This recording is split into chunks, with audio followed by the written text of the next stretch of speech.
Hola a todos blogolectores y bienvenidos a un nuevo tutorial de cómo escribir y publicar una novela. Hoy descubriremos por qué a nadie le gusta Superman.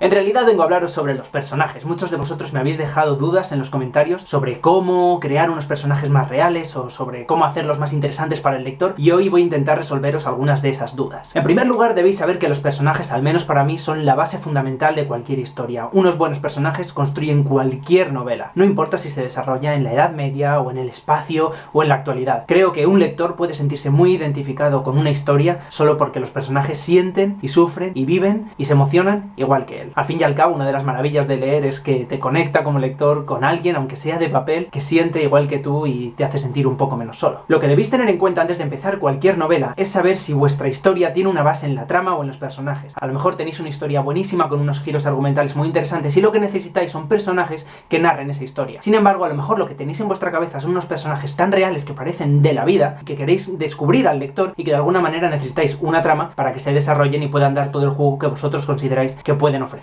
En ambos casos, la evolución de los personajes desde el principio de la novela hasta el final es fundamental, da igual si es de trama o de personajes. Pero desde luego, en este segundo tipo de novelas es más importante, ya que sobre ellos recae todo el peso de la historia. ¿Y cómo hacer que un personaje deje de ser un prototipo o un arquetipo que hayamos leído en otros libros y se convierta en algo mucho más real y más profundo? Pues el truco está en darle detalles. Tenéis que encontrar todos los detalles que le hagan único, diferente, especial, y pueden estar relacionados tanto con su aspecto físico como en el aspecto interior. Tampoco es buena idea que describáis absolutamente todo del personaje en la primera página en la que aparece. Debéis aprender a repartir la información a lo largo de todo el libro. A veces lo que funciona es que el personaje principal describa algunos aspectos de sí mismo, o en su defecto el narrador cuando está siguiéndole a él, y después sean otros personajes los que terminen de darle las últimas pinceladas. En el caso de mi novela Play, por ejemplo, el primer capítulo es de Aaron y el lector no sabe cómo es, no sabe cuál es su aspecto. Sí que sabe que le gusta la música o que está nervioso, pero no sabe nada más porque el propio personaje, contado en primera persona, no habla de sí mismo. Sin embargo, en el segundo capítulo, cuando aparece Leo le describe y entonces el lector ya se entera de cómo es. Y no es hasta el tercer capítulo en el cual Aaron toma las riendas que se describe a Leo desde los ojos de Aaron. Hay algunos trucos para describir a los personajes que son muy recurrentes en la literatura, como por ejemplo el espejo, que el personaje se mire en él y que vaya describiendo todos sus aspectos físicos. También otra opción es que coja una fotografía de cuando era pequeño y vaya viendo las diferencias hasta lo que es ahora. En cualquier caso, describir, como cualquier otro aspecto de la escritura, depende siempre del autor y de la historia que se esté contando. Lo único que tenemos que tener en cuenta es que debemos utilizar muy bien las palabras y los adjetivos en particular en estos casos y luchar porque el ritmo de la novela no decaiga en ningún momento. Otro aspecto muy importante a tener en cuenta a la hora de crear a nuestros personajes es ponerles debilidades. A nadie le gusta Superman. Bueno, supongo que habrá alguien a quien le guste, pero a mí desde luego no me gusta nada. Es el superhéroe que menos me gusta. Porque es fuerte, es guapo, atraviesa paredes, puede mirar a través de las paredes, a través de los cristales. Bueno, en realidad todos podemos mirar a través de los cristales. Puede volar, puede parar un tren, puede parar un avión, y lo único que le hace daño es una piedra que encima está en otro planeta. A lo que voy es que nuestros personajes, para ser reales, tienen que ser como nosotros y tienen que confundirse, tienen que tener errores, tienen que a veces ser débiles y otras veces ser fuertes, tienen que tener dudas,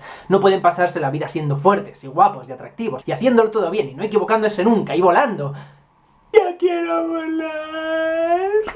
Una norma fundamental a la hora de describir, y en realidad a la hora de escribir, es que debemos mostrar y no contarlo todo. Es decir, que si un personaje queremos que sea amable, simpático y educado, vale más que escribamos una escena en la que él ayuda a una viejecita a cruzar la calle, que no que utilicemos durante un párrafo un montón de adjetivos explicando lo maravilloso que es este personaje. De esa manera el lector estará deduciendo por sí mismo cómo es el personaje sin necesidad de que nosotros se lo demos todo masticado. Otro aspecto que puede ayudarnos a describir a los personajes y hacer que los lectores se identifiquen con ellos es describir los objetos o la ropa que llevan consigo. Por ejemplo, en mi novela en Play, Leo, uno de los protagonistas, lleva una bola 8 como esta, a la que le hace las preguntas siempre que va a tomar una decisión, lee la respuesta y decide qué hacer. Con esto, además de hablar de que él lleva siempre la bola 8, lo que estoy diciendo es que es inseguro y que a pesar de ser muy guapo y muy atractivo, no tiene nada claras las cosas y que necesita la ayuda de una bola 8, que en el fondo no deja de ser un objeto, para tomar decisiones. Pero el personaje también puede llevar consigo la fotografía de una persona a la que quiere, o de un familiar, o a lo mejor un colgante que le dio a alguien que murió y que le da mucho significado a toda la historia. Ese tipo de objetos le dan mucha profundidad a los personajes, así que pensadlos antes de poneros a escribir. Otra cosa que os puede venir bien es haceros unas fichas de personajes. En mi caso yo utilizo unas que me dio Sofía Rey, que es la escritora de series como Flores de Sombra o El joven Moriarty, o los que son muy útiles. Por ejemplo, en esta hoja que tengo aquí podéis ver la ficha de uno de los personajes de Show, y aquí podemos encontrar en una columna nombre, la fecha de nacimiento, el lugar de origen, el carácter de la familia y su nivel socioeconómico, la infancia, poner anécdotas de cómo una anécdota significativa que pueda pueda marcar su manera de ser, los atributos físicos y la personalidad. Pues si es activa, si engaña, si se enfrenta a alguien, si es alegre, si es mezquina, si es iracunda, tranquila, leal. Todo este tipo de cosas ayudan mucho. Por último, también se pueden decir, pues los intereses que tiene la protagonista en este caso, la profesión a la que gustaría dedicarse, talentos, si tiene armas, como por ejemplo pues saber venderse o ser simpático, si tiene algún defecto o desventaja, cómo tendría que ser un amigo suyo, cómo sería un enemigo digno de, y qué tipo de pareja le convendría. Con este tipo de fichas lo que conseguimos es dar un aspecto mucho más complejo a nuestro personaje, y a nosotros también nos puede ayudar a conocerlos mejor. Y por último, antes de despedirme hoy de este tercer tutorial sobre cómo escribir y publicar una novela, os voy a recomendar Bajo la misma estrella de John Green, porque es un libro en el cual los personajes